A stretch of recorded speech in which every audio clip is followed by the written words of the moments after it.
کسی کے پاس 5 آئیں گی، 7 آئیں گی، 8 آئیں گی، کہ لیکن یہ جو 12 سیٹس ہیں یہ 12 سیٹس ہی فیصلہ ثابت کریں گی کہ کون سی جو پارٹی کی حکومت بنے گی، کون سی جو ہے اپوزیشن میں آئے گی. ایک تو یہ فارمیشن ہے. دوسری یہ ہے کہ جو کرنٹ سنیریو ہے نا AJK کا، جس طرح سردار صاحب نے فرمایا، سر نے بھی فرمایا، دیکھیں وہ ڈائنامکس کچھ اور ہیں. جو جوائنٹ ایکشن کمیٹی کے مطالبات، جو ابھی گورنمنٹ اور ان کے مطالبات، اس میں ہماری اسٹیبلشمنٹ کو بھی، گورنمنٹ کو بھی، ہمارے ڈیفنس کے اداروں کو بھی سوچنا چاہیے کہ وہ پورشن ان کے ڈیمانڈز کا جو public facility, community development, social justice سے تعلق رکھتا ہے، وہ ڈیمانڈ کا وہ فیز، وہ پورشن، اس کو ایڈریس کرنا حکومت کی اولین فرض ان کا ہونا چاہیے تھا پہلے بھی اور اب بھی ہونا چاہیے. کیونکہ پبلک دیکھیں نا، آپ ایک بندہ جو ہے وہ باہر آتا ہے، وہ جان دینے پہ تیار ہوتا ہے. وہ جان دینے پہ کیوں تیار ہوتا ہے؟ تو یہ بہت بڑا ایک کوسچن ہے. تو ان کی احساس محرومی تھی، ان میں مسائل تھے، ان میں جو سوشل جسٹس کی جو مسائل تھے. اور دیکھیں 324 بلین روپیز میں سے کہ وہ پبلک حق رکھتی ہے کہ وہ پوچھے تو 324 بلین کہاں گیا. سر پروگرام کا وقت کم ہے تو ہم بڑھتے ہیں قمر صاحب کی طرف. قمر صاحب آپ سے پوچھنا چاہوں میڈم گی کہ یہ جو BISP پہ میرا انتخابی عمل ہے، اس میں آپ ریاستی ادارے جتنے بھی ہمارے ہیں ان کا غیر جانبدارانہ دیکھ رہے ہیں؟ جی بالکل. اس میں نے جیسے آپ کو پہلے عرض کی کہ ہمارا آزاد کشمیر کا جو سینیریو بالکل ڈیفرنٹ ہے پاکستان کے نسبت. وہاں پہ بڑے فری اینڈ فیئر الیکشنز ہوتے ہیں، پولنگ ہوتی ہے اور لوگ اپنے نمائندگان کو منتخب کرتے ہیں. دوسری میں نے آپ کو جو بات بتائی کہ جو ہمارا جو بلدیاتی انتخاب تھا 32 سال کے بعد جب ہوا، یہ ایسا انتخاب ہوتا ہے کہ اس میں بڑا بھائی بھائی کے ساتھ کمپٹیشن میں ہوتا ہے، اور یہ بڑا دوسرے لفظ میں جس کو کہتے ہیں کہ خونی قسم کا الیکشن ہوتا ہے. چونکہ 32 سال پہلے جب الیکشن ہوئے تھے تو اس وقت صرف ایک ڈویژن میں 7 قتل ہو گئے تھے. لیکن یہ سردار تنویر الیاس کا ویژن تھا کہ جو بلدیاتی انتخابات انہوں نے کروائے تو پورے آزاد کشمیر میں انتہائی پرامن انتخابات اس وقت ہوئے کہ جب پاکستان میں انتہائی مخدوش حالات تھے اور وہاں پہ سیکیورٹی کے لیے ہمارے پاس کوئی مناسب اس طرح سے لوگ ہمیں پرووائڈ نہیں کیے گئے، تو ڈویژن وائز انتخابات کروائے گئے. مطلب ہماری نفری آزاد کشمیر پولیس کی اتنی نہیں تھی کہ وہ پورے آزاد کشمیر میں بیک وقت انتخابات کروا سکتے.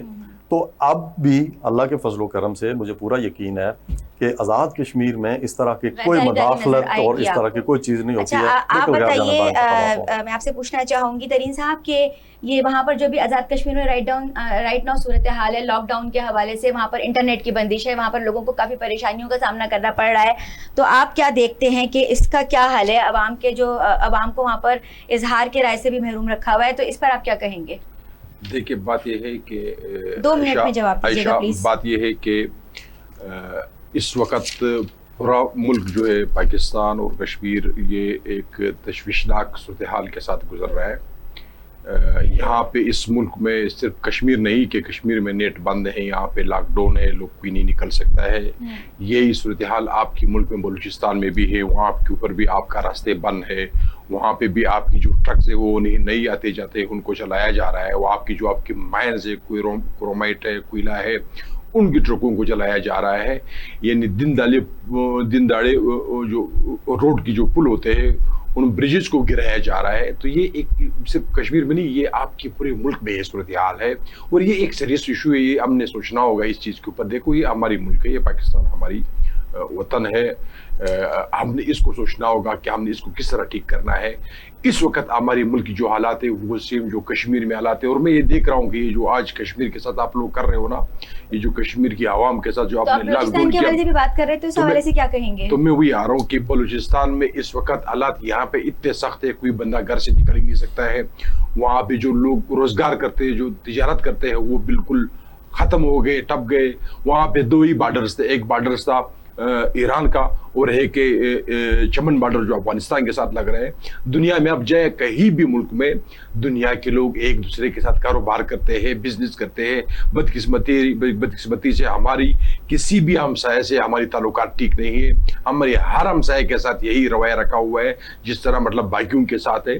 دیکھیں بلوچستان کے حالات بہت تشویشناک حالات ہے. اس کے اوپر سنجیدگی سے غور کرنا چاہیے ہے. اس کو وہاں پہ جو گورنمنٹ ہے وہ بھی جس طرح مطلب کشمیر میں بھی گورنمنٹ بن رہا ہے اور جس طرح کے پی میں بن گیا, جے بی میں جس طرح گورنمنٹ بن گیا آج سے 20 دن پہلے, یا جس طرح پاکستان میں ہے, وہی اسی صورتحال جو ہے نا بلوچستان کی بھی ہے.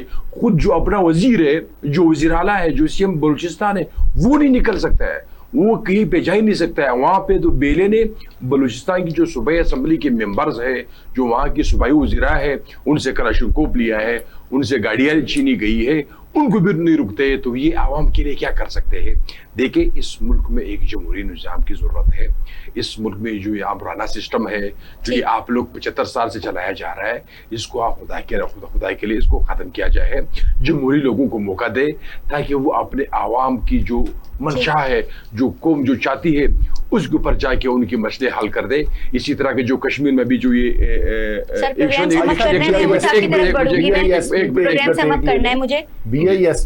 جی میں آپ سے وہی پوچھنا چاہ رہی ہوں کہ یہ جو بے نظیر انکم سپورٹ پروگرام ہے, اس میں اگر ہم آڈٹ جنرل کی رپورٹ کی بات کریں 2026-27 میں, اس میں بے ضابطگیوں کا انکشاف ہوا ہے, اور آڈیٹر جنرل نے ministry of foreign affairs audit report 2026-27 بھی جاری کی ہے, اور وزارت خارجہ امور میں 9 ارب 61 کروڑ روپے کی مبینہ طور پر بے ضابطگیاں سامنے آئی ہیں. آپ اس حوالے سے کیا کہیں گے؟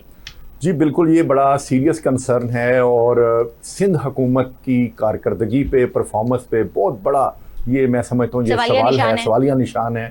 میں آپ کو ایک بات بتاتا ہوں, میں ابھی ایک رپورٹ پڑھ رہا تھا کہ 224 بلین روپیز مختص تھے سندھ میں BISP میں, تو 141 بلین روپیز کا تو ریکارڈ ملا ہے, جو باقی ہے اس کا ریکارڈ ہی نہیں ملا.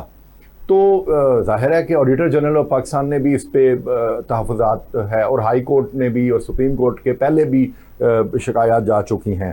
تو BISP میں آپ دیکھیں 838 بلین روپیز جو ہے نا, ہر بجٹ میں تقریباً اتنا 700-800 بلین روپیز رکھے جاتے ہیں. تو 224 بلین روپیز جو 25 میں رکھے گئے تھے, 25 سے 26 اور پھر اب 26 سے 27 تقریباً پھر اتنے رکھے گئے ہیں. تو کیا سندھ حکومت جو ہے وہ اس کا کوئی میکنزم نہیں ہے اس کو ڈٹرمن کرنے کا, کہ بار بار انہی لوگوں کو دیکھیں اس کی ذمہ داری دی جاتی ہے سکروٹنی کے لیے اور اس کی جانچ پڑتال کے لیے, کہ جو پہلے کرپشن میں ملوث رہتے ہیں. ٹھیک ہے, تو یہ بہت بڑا سیریس کنسرن ہے کہ جس پہ گورنمنٹ کو, یہ جو سٹنگ گورنمنٹ ہے, وفاقی حکومت ہے, ہمارا سپریم کورٹ ہے, ہمارے جو جتنے بھی وفاقی انویسٹیگیشن کے ادارے ہیں, ان کو اس پر جو ہے سیریس نوٹس لینا چاہیے, اور سندھ حکومت کو جلد سے جلد پبلک کے سامنے یہ حقائق لانے چاہیے کہ 141 آپ دیکھیں نا, جو باقی تقریباً 84 بلین روپیز کا جی پتہ ہی نہیں چل رہا کہ کدھر گیا ہے. تو اس 84 بلین روپیز کا جو ہے کوئی تو حساب دے نا آ کے. تو لہٰذا یہ میری تو ادھر سے مشن یہی ہے کہ اس پروگرام کی وساطت سے, یہ تو بہت ہی توجہ طلب مسئلہ ہے. اگر ایسے ہی اتنے بلین روپیز جو ہے ہر صوبہ ہی اگر اس طرح لیکیجز کرتا جائے گا, اور آپ دیکھیں کن کے نام پہ آپ یہ سب کچھ کر رہے ہیں, ان غریب اور بیوہ اور ان یتیموں اور مساکین اور نادار لوگوں کے لیے یہ فنڈ رکھا جاتا ہے کہ جن کی بریڈ اینڈ بٹر چلے. آپ ان کو سکل بھی نہیں دے رہے, آپ ان کو کچھ اور بھی نہیں دے رہے. اگر آپ چلے ان کو بریڈ اینڈ بٹر ہی دے رہے ہیں, کوئی آکسیجن دے رہے ہیں, تو وہ آکسیجن ان تک پہنچ ہی نہیں رہی, تو پھر کیا فائدہ اس ساری چیز کا. راجہ قمر صاحب, صدیق خان ترین صاحب اور محمود اجاز بٹ صاحب, آپ تینوں کا بہت بہت شکریہ. آپ لوگوں نے اپنا قیمتی وقت دیا اور اپنی آراء سے ہمیں آگاہ کیا. راجن, ہم نے اپنا آج کا پروگرام کیا جس پر ہم نے بات کی آزاد کشمیر میں ہونے والے انتخابات کے حوالے سے, اس کے ساتھ ساتھ جو تحریک انصاف بائیکاٹ کر رہی ہے اس پر ڈیٹیل سے ہم نے گفتگو کی. پھر جو بے نظیر انکم سپورٹ پروگرام میں بے ضابطگیاں نظر آ رہی ہیں اس کو ہم نے دیکھا. بحث بہت طویل ہو سکتی تھی, گفتگو کا سلسلہ مزید چل سکتا تھا, مگر ہمارے پروگرام کا وقت یہاں پر ختم ہوا چاہتا ہے. انشاءاللہ اگلے ہفتے پھر کسی اہم ایشو کے ساتھ آپ کی خدمت میں حاضر ہوں گی. جب تک کے لیے عائشہ محمود کو اجازت دیجیے. اللہ حافظ.